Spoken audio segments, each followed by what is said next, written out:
So let's talk about whose foreign policy is truly radical. A neoconservative policy that sends our boots to 130 countries yet refuses to defend our own borders?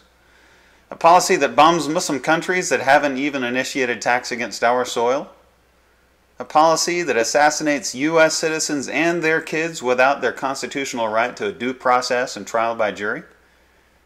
A policy that casually sends our boys to die in preemptive, undeclared, deficit-funded wars without goals. A policy that allows indefinite detention without due process of American citizens who are deemed by the federal government to be associated with criminals and terrorists. This is a power that even Hitler would have been jealous to have. Or, let's look at a policy that stops preemptive wars against nations that have never initiated hostilities against us on our soil. A policy that believes that it's not the president's authority, but rather the Congress's constitutional authority to declare war. A policy that evaluates the root cause motivations for hatred toward America. A policy that resorts first to diplomacy and dialogue. A policy that understands that every boy you send off to die is a father, a son, a brother, and a friend. A policy in the image of our founding fathers, who recommended commerce, dialogue, diplomacy, and friendship with all nations, and entangling alliances with none. But you say we have this American exceptionalism. Indeed, America is exceptional. America was founded not on common ethnic or linguistic grounds, not common religious backgrounds. It wasn't founded by conquest.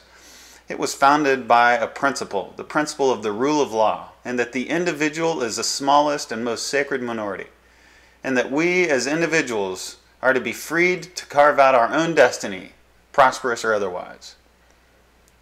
But let's talk about this exceptionalism. Where in there does it have anything to do with military might, intimidation, or saber rattling? With that said, there is no constructive reason why we should ram our exceptionalism down the throats of other countries. If you read the historical definition of the word isolationist, there is no way you can brand Ron Paul an isolationist. Isolationists shut the borders. They eliminate international trade. They impose crushing tariffs. They don't engage in diplomacy. And they impose sanctions and embargoes. There's a huge difference between isolationism and non-interventionism. Ron Paul opposes every single one of those things. He understands America's special place in the world and believes that we can engage the world through dialogue, commerce, mutually beneficial relations, liberty, goodwill, and diplomacy. This is very much in the original image of the United States before the 20th century. The Middle East and the rest of the world viewed Europe and Russia as imperialist invaders, sending soldiers and destruction, while they viewed America as a source of benevolence, sending missionaries and goodwill. Ron Paul's a non-interventionist, which simply states that we won't involve ourselves in another nation's border disputes or internal affairs unless there's a true, definable, imminent danger to our national security.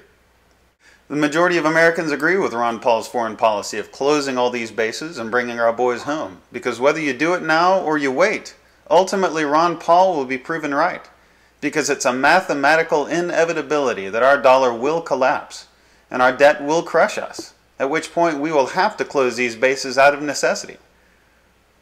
Our own chairman of the Joint Chiefs of Staff, Mike Mullen, even recognized that our greatest national security threat is not foreign hostility, but our own national debt.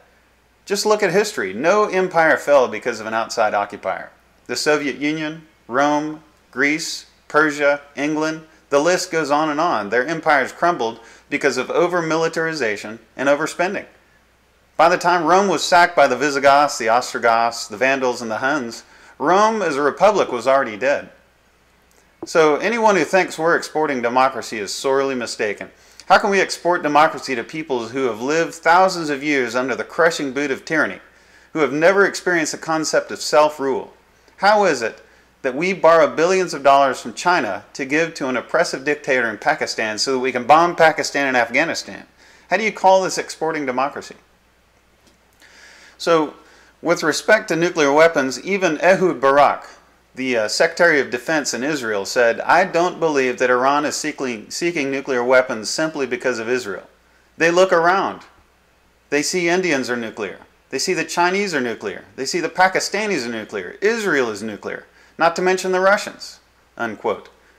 Plus, the U.S. has been meddling with Iran for nearly 60 years, toppling their democratically elected leader Mossadegh and installing a bloodthirsty, oppressive puppet Shah to protect U.S. oil interests. Furthermore, they've experienced an attack of weapons of mass destruction when Iraq gassed 50,000 Iranians. So their fears of outside aggression are completely founded. So with respect to Ahmadinejad, he is the least power of all the officers in Iran. First, you have the supreme leader, who's extremely moderate compared to Ahmadinejad. Then you have the Revolutionary Guard, who answers only to the supreme leader, because Ahmadinejad, by parliamentary law, does not control the armed forces, period. That's just total truth. He is the least powerful. Look, this whole notion that we have to bomb Iran because they're developing nuclear weapons is completely unfounded, and it's inconsistent with how we've been doing things. We watched North Korea develop a bomb. We didn't invade them. Kim Jong-il was as crazy as they got. He killed 3 million of his own people through starvation, and yet we had dialogue. We didn't bomb China when they were developing a nuclear weapon, and that regime oversaw a killing of 30 million of their own people through the Cultural Revolution. And we had a hot war with them in North Korea and South Korea. We didn't bomb Russia when they were developing a nuclear weapon. And this is a regime that oversaw 25 million deaths of their own people. And Nikita Khrushchev threatened to bury us. We had dialogue with them. We had dialogue with India and Pakistan, who oversaw the killing of millions of each other during the partition of 1947. And Muhammad Zia-ul-Haq, the head of Pakistan during the 1980s, was Islamic Pakistan into a Wahhabi state while he was developing nuclear weapons. We had dialogue with them. So you read the latest IAEA report, and it's simply reinforcing existing concerns. They have no additional intel about Iran's developing nuclear technology for weaponization. So moving on, with respect to Ron Paul's words about 9/11 being twisted way out of context, he never said it was America's fault, and he never said it was American people's fault. He said it was flawed American foreign policy that was attributed to these attacks, and that's an absolute truth. Even Assistant Secretary of Defense Paul Wolfowitz under George W. Bush, he was the ultimate neocon. He admitted that 9/11 was due to blowback. And I'll even quote him. He said, "We should now remove all of our forces from Saudi Arabia. Their presence over there for the last 12 years has been a source of enormous difficulty for a friendly government. It has been a huge recruiting device for Al-Qaeda. And in fact, if you look at bin Laden, one of his principal grievances was the presence of so-called crusader forces on the Holy Land, Mecca and Medina." Unquote. Not only that, according to the entire Muslim world and according to Al-Qaeda, the reasons for attacking us on 9/11 were simple: occupying Muslim countries, having military bases in Muslim holy lands, bombing Muslim women and children, derailing Palestinians' every effort to get a fair shot. This is called blowback, and this was referenced by the CIA, the NSA, the DOD, the DIA, and the 9/11 Commission. So this is not some new concept that Ron Paul has come out. He's simply reading what they're saying. So don't think for a moment that we were attacked because we're free or prosperous or our women wear short skirts. Otherwise, they'd be bombing Amsterdam, Ibiza, and Helsinki. So just for a moment, place yourself on the other side of the table. Imagine if China were to occupy our land, send troops to our towns, bulldoze our houses, bomb our bridges, kill our women and children, topple our popularly elected leaders, and prop up a new oppressive puppet dictatorship. Don't you think you would take up arms against your occupier? We have 900 bases in 130 countries worldwide, borrowing money from China to defend Japan and Germany and South Korea and dozens of other countries due to some 50 or 60-year-old treaty. These countries are wealthy enough to defend themselves. I mean, look at South Korea. Their economy is 7 times larger than North Korea. Don't you think they could spend a couple dollars defending themselves? Let's talk about Israel. Ron Paul has all too often been mischaracterized for his comments about Israel. And in fact, he defends Israel more than anybody else up on stage or in the White House or even in Congress. Ron Paul was the only lone voice in Congress back in the 1980s that voted against condemning Israel for bombing reactors in Iraq. And because he didn't want the U.S. meddling in Israeli affairs and acting as master of Israel. He was the only one who supported Israel's right to defend itself. Look, according to several respected Zionist leaders, Ron Paul embodies the tenets of Zionism, a free Israel, an independent Israel, a self-reliant Israel, beholden to no one. You know, for every dollar in aid we give to Israel, we give 7 times that amount to Israel's stated enemies. How does that help Israel? We prop up their oppressive dictators, meddle in their affairs, we crush and radicalize their people, and yet now our puppet dictators have been overthrown by their people, and the governments in their place are even more unfriendly to Israel. How does that help Israel? Netanyahu and the Likud agree with Ron Paul, saying they don't need our military assistance. They can defend themselves. So moving on, did you know that in the 2008 campaign and in the current campaign, Ron Paul receives more campaign donations from active duty and retired military personnel than all the other candidates and Barack Obama combined? Of active duty service members, he receives 70% of their campaign donations. 70%. There couldn't be a bigger testament to how much our men and women in uniform would trust Ron Paul as president, because he understands the gravity of sending them off to die, and it had damn well better be for a noble cause and go in to win. So it's time we reassess what our true interests and our true priorities are with respect to foreign policy and make that decision soon. Because once our dollar collapses, and it's going to happen, and countries refuse to lend any more to us, and that's going to happen, and our spending buries our children, which is going to happen, then that decision will be made for us. The time to change is now. So let's just step back here for a moment and look at the whole situation, because I want to paint a picture.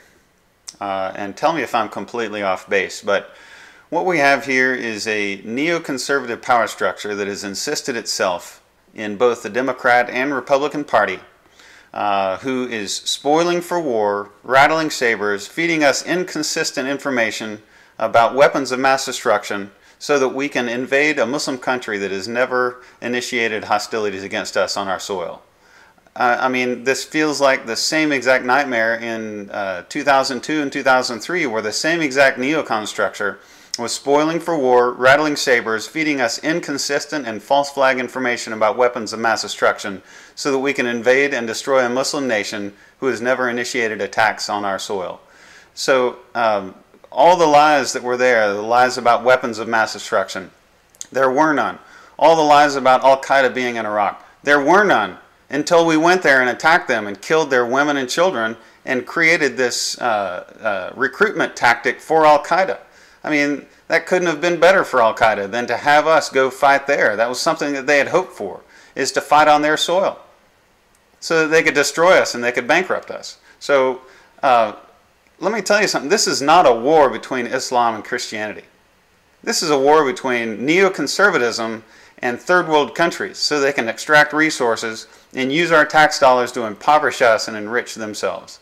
So don't give me this whole thing about defending our liberty.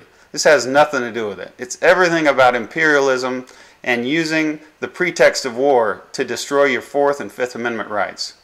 I mean, why else do you think the National Defense Authorization Act was so easy to pass? Because of fear, because of lies, because of intimidation, and because of this perpetual state of war that, you can't let a good crisis go to waste, according to Rahm Emanuel. So this is not a Democrat or Republican issue, because both parties are engaging in this. Both parties are warlike. Both parties are hawks. And both parties benefit from the lobbying dollars from the military-industrial complex. So until you make a decision to get outside of this matrix, outside of this construct, then it doesn't matter who you choose for your leader.